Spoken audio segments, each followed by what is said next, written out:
Bonsoir les filles, bonsoir Christelle. Bonsoir Stéphanie. Les filles, j'ai la chance ce soir d'être avec Christelle, qui est notre psy secret de fille que je ne présente plus.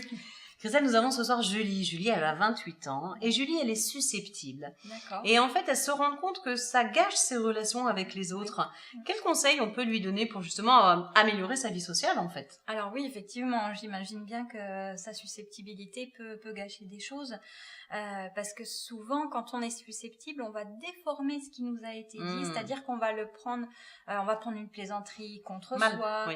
On va mal interpréter ce qui nous a été dit, même quelquefois des compliments, on va se dire, est-ce que c'est vraiment sincère? Et du coup, voilà, on a tendance à un petit peu voir les choses du point de vue négatif. Donc, je crois que pour Julie, ce qui serait vraiment important, c'est qu'elle se fasse davantage confiance, qu'elle se dise que finalement, peut-être que quelquefois, c'est elle qui perçoit mal les choses, et du coup, essayer de prendre de la distance. Alors, étant donné qu'elle est susceptible, ce que je lui dis là doit quelque part lui faire de la peine, parce que elle doit se dire, bon sang...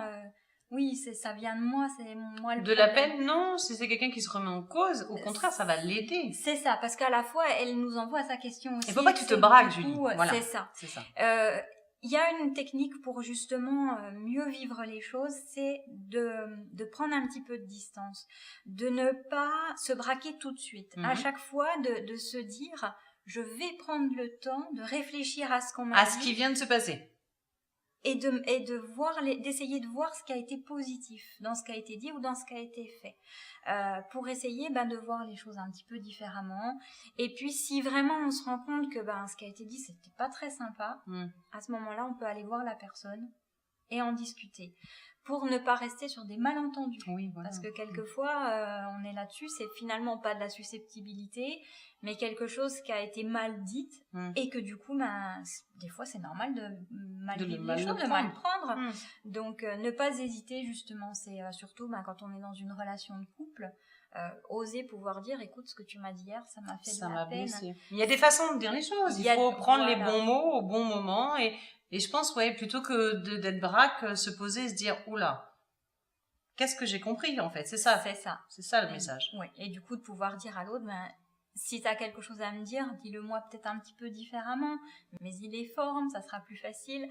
Donc, ça montre à l'autre aussi que... Je rigole parce que les garçons, ils savent pas faire ça. Je rigole parce que... oui. Oui, d'expérience de la vie, me dit que les hommes ont du mal à mettre des rondeurs. Quand il s'agit de dire les choses, c'est fou ça, hein?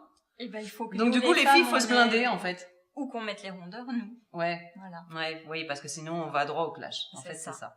C'est ça. Merci beaucoup de ton aide, Christelle. Les filles, je vous souhaite une très bonne soirée et n'hésitez pas à nous contacter sur www.secretdefille.tv et notre page bleue. À bientôt.